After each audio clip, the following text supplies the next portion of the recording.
As Zoa Míticas são o tipo mais forte de Akuma no Mi presente no mundo de One Piece, e isso só prova que o nome delas faz jus a esse poder.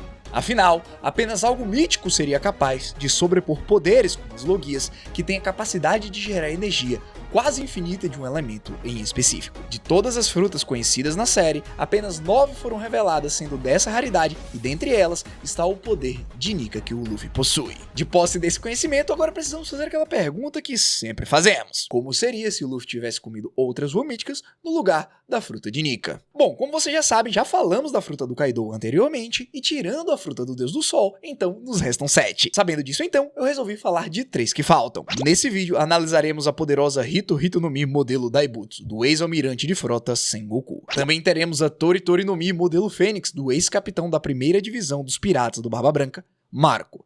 E para finalizar, a Inu no Mi, modelo Okuchi no Makami, da Yamato. Com certeza, essas são habilidades poderosas que farão o Luffy se divertir muito na sua jornada. Afinal, você já imaginou ele podendo voar e se curar igual uma fênix? Todas as Zoa Míticas concedem poderes adicionais, além da capacidade de se transformar na criatura em questão. De cara, para começarmos com essa maravilhosa história, vamos imaginar que o Luffy abriu o baú e encontrou essa fruta aqui. Logo ao comê-la, o protagonista se sente um pouco mal, e quando Shanks tenta segurá-lo, algo surpreendente acontece. Os braços dele se transformam em asas flamejantes, só que curiosamente ele não queima o ruivo. Afinal, essas chamas não são quentes. Shanks fica tão feliz com o que ele vê na sua frente que ele começa a gritar pra todo mundo dizendo que vão ter pássaro assado no jantar. Brincadeira, eu tentei improvisar, isso aqui não tá nem no roteiro. Bom, isso obviamente aconteceu porque o Chapéu de Palha tinha acabado de comer a Tori no Mi, modelo Fênix. Essa fruta dá ao usuário uma habilidade de regeneração em um nível extremo. Muitas vezes parece até que ela é uma Logia. Esse poder de cura se estende a outras pessoas. Ao usar as chamas azuis, o portador consegue curar diversos tipos de ferida. Graças à sua capacidade de se transformar em uma fênix completa, ele consegue voar em uma velocidade significativa, e nesta forma o usuário parece um imortal, mas claro que tem uma limitação. A capacidade defensiva dessa fruta é realmente algo que supera quase tudo que já vimos, e suas habilidades ofensivas normalmente são voltadas para o uso das suas chamas em conjunto com as suas garras. Cara, vocês conseguem imaginar o quanto o Luffy se divertiria usando esses poderes? E em termos de compatibilidade eu não vejo nenhum tipo de problema. Primeiro, que o Luffy não destruiria toda a floresta durante o seu treinamento de 10 anos. E todas as vezes que ele ou seus irmãos se ferissem durante uma batalha, eles poderiam voltar a treinar antes e se esforçarem cada vez mais, o que culminaria em um resultado ainda melhor no final da década. Durante o incidente do Terminal Cinza, consigo facilmente ver o Luffy tentando usar suas mini-chamas para poder salvar as pessoas e apagar o fogo. Nada grandioso, até porque ele ainda era uma criança sem muita experiência, mas com certeza faria uma diferença. Imagina o Dragon chegando no reino de Goa e vendo aquelas mini-chamas azuis tentando fazer algo. Ele apenas sorriria e pensaria: hehe, esse é o meu filhão. É possível que o Luffy até mesmo se divertiria no meio dos combates, da mesma maneira que o Marco fez em Onigashima, deixando vários randoms acertarem ele com espadas e do nada seu corpo começar a pegar fogo e se curar. Fala sério, isso aqui é uma Logia 2.0. Quando resolvesse partir, é bem possível vermos ele usando um Roin no Lorde da Costa, o derrotando. E o melhor de tudo isso é que o Luffy consegue voar. Imagina só, no meio do East Blue, uma criatura mítica voando por cima das vilas. Bom, mas claro que isso deve gastar uma energia muito grande, por isso que o Marco não usa constantemente. Então eu vou assumir que ele vai de barco e afunda do mesmo jeito que ele afundou originalmente. A partir daqui não tem muito o que eu possa dizer ou pensar, é quase como se fosse injusto, igual uma Logia. A luta contra o Kuro é a mais divertida. Como ele usa várias lâminas na sua luva, ele é 100% nada. Quando o Zoro é cortado pelo Mihawk, o espadachim se recusa a cura do seu capitão,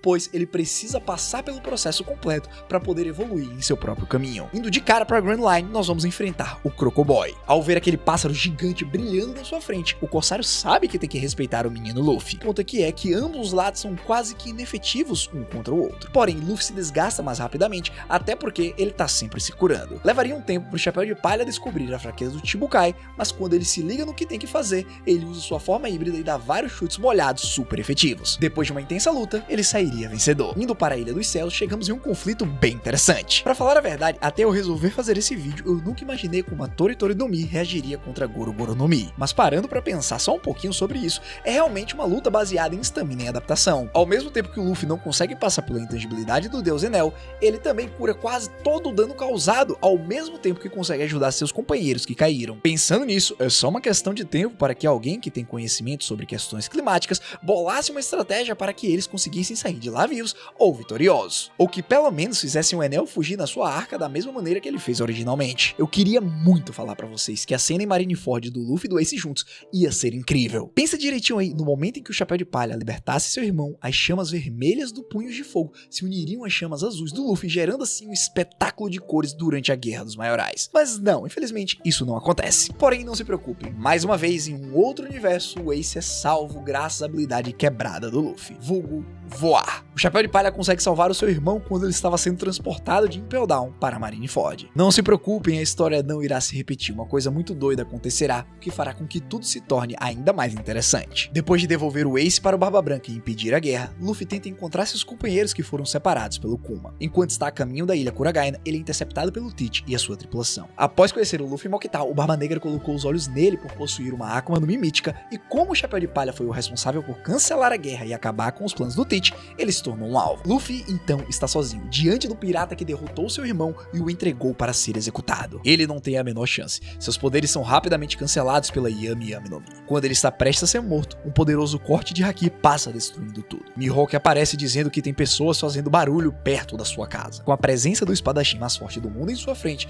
Teach sai correndo com o rabo entre as pernas. Quando enfim o Luffy acorda, Mihawk e Zoro estão na sua frente e dizem que ele está muito fraco. O espadachim revela que tomou a sua decisão e que ficará por lá. Então fica decidido que um treinamento de 2 anos começaria. Depois do time skip, o Chapéu de Palha é praticamente imbatível. Ele consegue ter ciência dos seus pontos fracos e compensá-los com Haki. Chegando o ano, claro que o Luffy não consegue vencer o Kaido daquela maneira num V1. Primeiro de tudo, ele precisa assumir o lugar do Marco e ajudar o Chopper com o vírus do Queen. Como ele consegue voar, ele se move rapidamente por Onigashima e cura todos os bainhas vermelhos e os seus aliados para ajudá-lo. Graças ao poder massivo de cura e a insistência de todos ali, o Rei das Feras é derrotado com muito suor. Dessa vez foi um verdadeiro 10 contra 1 constante para eles conseguirem. Saindo de Wano, Luffy se encontra com Ace, que está vivo, e então decidem ir atrás do Barba Negra juntos para caçá-lo. Eles enfrentam o Imperador na Ilha Winner. Bom, sua tripulação está dividida, Teach não aguentou o Chapéu de Palha e uma divisão inteira dos piratas do Barba Branca e foi completamente dizimado. Com isso, conseguimos a vitória do Luffy Fênix. Por mais que o nosso protagonista tenha se divertido e chegado tão longe com os poderes do Pássaro Mítico, eu tenho certeza que ele fará talvez ainda melhor com essa próxima fruta que eu tenho para revelar. Dessa vez, o Luffy teria comido essa fruta daqui, e sem perceber, ele se transformaria em um lobo. Mais especificamente, ele comeu a Inu Inu no Mi, modelo Okuchi no Makami. Essa fruta, como qualquer outra zoa mítica, concede ao usuário um reforço significativo nas suas habilidades físicas, e claro que, como uma besta carnívora, seus instintos predatórios são aumentados para o combate. Além da transformação em uma fera mítica, a pessoa que comer essa fruta tem o poder de gerar gelo livremente, podendo até mesmo usar baforadas de gelo ou combinar seus ataques livremente com esse elemento.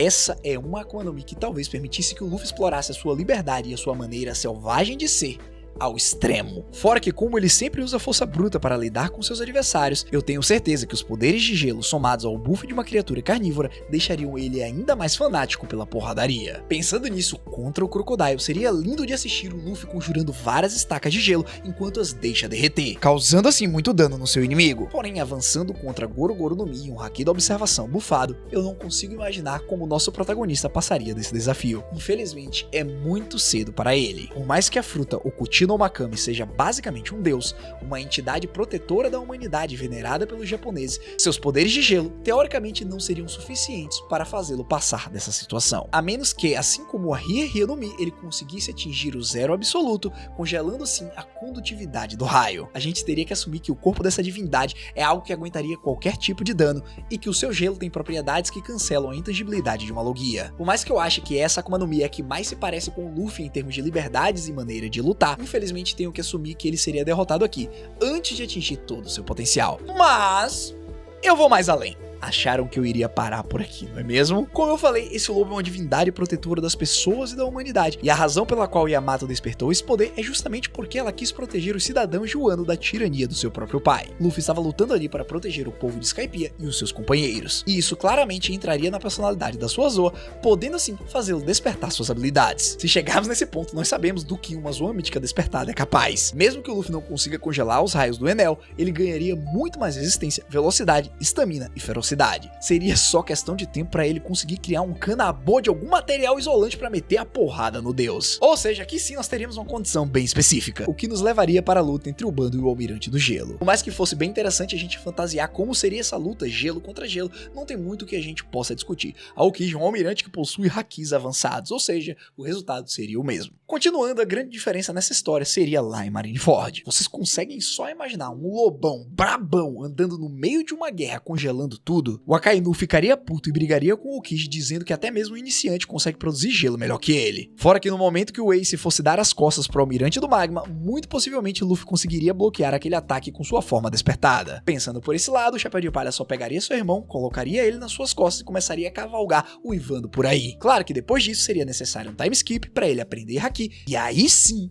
ele ficaria estupidamente forte. No Novo Mundo, a cena que mais me chama a atenção é lá em Dressrosa, quando o Doffy usa seu despertar e tenta prender todos em uma gaiola. Será que o Luffy naquele ponto conseguiria congelar todos os fios do seu adversário e dar umas belas boas mordidas nele? Outra coisa bem interessante seria quando ele aprendesse o Haki da observação avançada na luta contra o Katakuri. Será que seus instintos predatórios de uma divindade funcionam tipo como um boost do seu poder, fazendo assim com que ele conseguisse enxergar ainda mais no futuro? Bom, independente de qualquer coisa, quando ele chegasse para enfrentar os Yonkous, tudo se resumiria a Haki, estamina e como ele consegue boostar suas habilidades e combá-las da maneira a dar dano. Aqui ele teria que enfrentar o Kaido no V1, uma vez que, diferente da Fênix, ele não tem como curar seus aliados para tentar ganhar vantagem numérica. Porém, assim como Nika, sua Akuma no Mi também é de um deus lobo. Ou seja, de alguma maneira, como ele já despertou seus poderes há 2 anos, pode existir alguma situação que ele vença. Deixo pra vocês aí decidirem esse final, porque agora chegou o momento do Luffy testar uma das frutas que mais se parece com a sua original. O Chapéu de Palha ficaria grandão depois de comê-la, o que claramente faria o Shanks se mijar de tanto rir. Olha só que interessante, o Luffy teria comido mais uma vez uma Hito Hito no Mi, só que dessa vez a modelo Daibutsu, uma estátua dourada do Buda. Mal sabemos do que essa fruta é capaz, uma vez que só foi mostrada o básico do básico lá durante o arco de Marineford. Contudo, o que sabemos é que ela dá ao usuário o poder de se transformar em um gigante dourado que consegue usar energia com suas palmas. O Daibutsu é uma divindade de certa forma, e eu tenho certeza que o Luffy adoraria utilizá-la. Afinal, talvez ele pudesse apenas transformar alguma de suas partes durante o combate. Imagina só um Gear Third com um bração dourado. Depois de 10 anos de treino, é bem possível que ele tenha até masterizado a sua forma híbrida que nós não fazemos nem ideia do que seja. Outra coisa que temos que analisar é se aquela onda de choque que o Sengoku usou nos Piratas do Barba Negra é uma habilidade capaz de cancelar a intangibilidade de Logias. Porque mesmo que o Teach não tenha intangibilidade, o impacto foi muito grande. Claro que possivelmente aquele ataque ali estava envolvido em Haki. O ponto é, isso aqui é o que determinaria se ele conseguiria avançar muito na sua trajetória, independente de ele ter controle total dos seus poderes. Velho, dá pra imaginar ele virando um gigantão dourado e enfrentando Wars lá em Thriller Bark. Contudo, talvez ele nem consiga chegar lá. Como eu falei, tudo vai depender do quão roubadas são as habilidades dessa fruta. Contra o Crocodile, eu imagino que o Luffy dourado consiga lidar bem demais apenas dando diversas palmadas. É só molhar as mãos e virar um Netero da vida. Contra o Enel, mesmo se o Luffy usar 100% dos seus poderes, bem, ele é feito de ouro, ou seja, capaz de levar muito dano. Mesmo que suas ondas de choque sejam efetivas, pode ser um verdadeiro 50-50. A verdade é que não tem como saber, falta muita informação, o que nos deixa presos sem saber se o Chapéu de Palha tem ou não chance de fazer algo. Mas agora eu tenho uma pergunta, vocês por acaso teriam interesse de ver como o Luffy sairia utilizando outros tipos de zoas míticas, como por exemplo a do Pegasus ou até mesmo a Kyuubi no Kitsune? Se quiserem a parte 2 das zoas míticas, é só deixar nos comentários que a gente providencia em algum momento. E claro que a fruta que todos querem ver, a Akuma no Mi capaz de transformar o usuário em um dragão, essa, junto com a fruta de todos os Yonkous, já foi feita. Aconselho que vocês dêem uma olhada nesse vídeo aqui. No mais, eu agradeço a todos que me acompanharam até aqui, foi um prazer e até a próxima!